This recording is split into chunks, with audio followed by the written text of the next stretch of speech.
साथियों, आज अपन यहाँ बात करना चाहेंगे जो अप्रैल माह का जो पेमेंट आना शुरू हुआ है।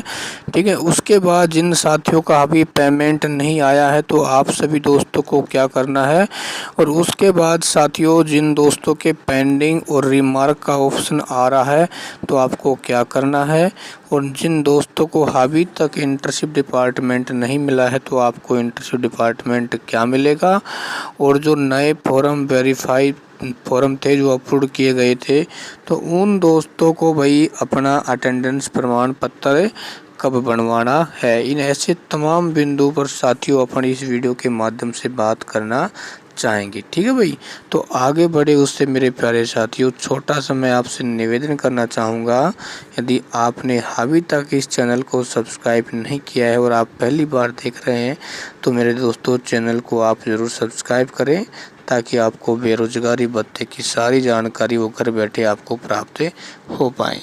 अब साथियों सबसे पहले मैं पेमेंट की जानकारी बताने से पहले साथियों अपन यहाँ बात कर लेते हैं जिन साथियों को इंटर्नशिप डिपार्टमेंट नहीं मिला है।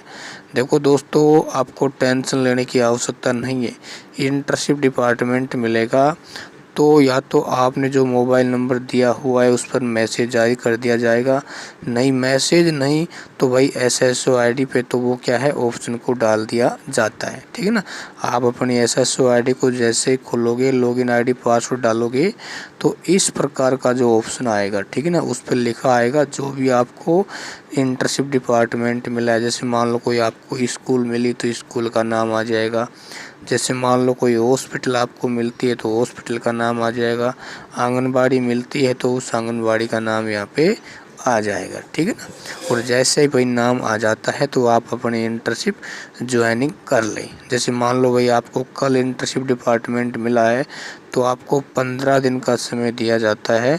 15 दिन के भीतर यदि आप ज्वाइन कर लेते हैं तो मेरे दोस्तों आपका बेरोजगारी भत्ता है वो स्टॉप नहीं किया जाएगा, अन्यथा आपका बेरोजगारी भत्ता इस प्रकार से मैसेज आएगा और स्टॉप कर दिया जाएगा। ठीक है, अच्छा अब साथियों बात कर लेते हैं कि भाई पेंडिंग वाला रिमार्क वाला ऑप्शन आ रहा है लेकिन ये हट नहीं रहा।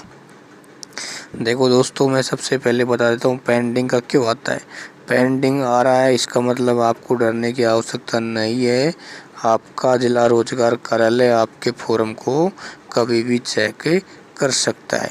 ठीक है ना, और उसके बाद जो रिमार्क क्यों आता है कि भाई रिमार्क इसलिए आता है कि आपके फॉर्म को चेक किया गया है लेकिन भाई आपने कुछ उसमें मिस्टेक वगैरह कर दी है इसलिए उसने रिमार्क दे दिया है।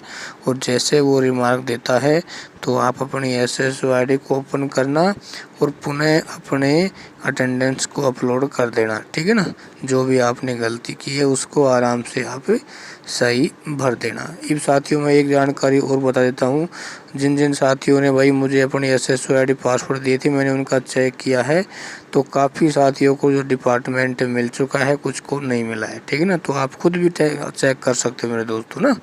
अच्छा, उसके बाद साथियों अपन यहाँ बात कर लेते हैं कि भाई अप्रैल पेमेंट। देखो साथियों, अप्रैल पेमेंट की शुरुआत हो चुकी है। ठीक है ना, राजसमंद का जो बिल पास हुआ था पेमेंट भी आ चुका है ना। तो कहने का मतलब ये हुआ मेरे दोस्तों, पेमेंट कहीं पर भी जाने वाला नहीं है मेरे दोस्तों, आपका पेमेंट आएगा। ठीक है, और सभी दोस्तों को भाई 181 पर मेरे प्यारे साथियों शिकायत आपको दर्ज करवानी है ताकि अपन इस योजना का ज़्यादा से ज़्यादा और सही समय पर फ़ायदा उठा पाएँ। और जो साथी ये कह रहे हैं कि इंटर्नशिप है वो कब तक स्थगित हो सकती है, देखो साथियों इसके बारे में अपन कुछ नहीं कह सकते कब स्थगित होगी, लेकिन मैं आपको इतना ज़रूर बता देता हूँ कि यह योजना निश्चित रूप से स्थगित की जाएगी। ठीक है ना, सरकार को इसमें दबाव में आना पड़ेगा और सरकार को इसके बारे में सोचना पड़ेगा। ठीक है ना, इसमें समय लग सकता है। ठीक है, इसका जो अभियान है अपन इसका पुनः छेड़ने वाले हैं। जिस प्रकार से अपन सभी साथियों ने मिलकर जिस प्रकार इस अभियान को छेड़ा था साथियों, उस अभियान का ही तो परिणाम था कि इंटर्नशिप योजना के नियमों में अचानक परिवर्तन करना पड़ा था, सरकार को झुकना पड़ा था। ठीक है, अब अपन ये चाहते हैं कि इस योजना को बिल्कुल डायरेक्ट स्टॉप किया जाए और जिस प्रकार से भत्ता हम घर बैठे ले रहे थे वैसे ही युवाओं को घर बैठे बेरोजगारी भत्ता दिया जाए। ठीक है। अच्छा, ये देखो भाई, जिन साथियों के फॉर्म अप्रूव्ड हुए हैं तो मैं उनको छोटी सी सलाह देना चाहूँगा भाई। देखो, यदि आपने इंटर्नशिप की सहमति नहीं दी है, ठीक है, तो अपनी सहमति दे दे। यदि आपने दे रखी है तो जो ये मैसेज आ रहा है ना, इसको आप अनदेखा कर दें। ठीक है। नहीं तो भाई मान लो आप इंटर्नशिप की सहमति नहीं देते हो तो मेरे दोस्तों बेरोजगारी भत्ता है वो स्टॉप कर दिया जाएगा और आप ये सोचेंगे कि भाई हमारा फॉर्म अप्रूव हुआ है और हमें बेरोजगारी भत्ता मिलेगा। मेरे दोस्तों, सपना सपना ही बन के रह जाएगा। ठीक है। इसलिए अपनी सहमति ज़रूर दें और जिन्होंने भाई दे चुके हैं तो बिल्कुल टेंशन करने की आवश्यकता है नहीं। ठीक है। और जो भाई बिल है वो मंडे से पास होना शुरू हो जाएंगे और पेमेंट भी आपका आना शुरू हो जाएगा। ठीक है। तब तक के लिए धन्यवाद।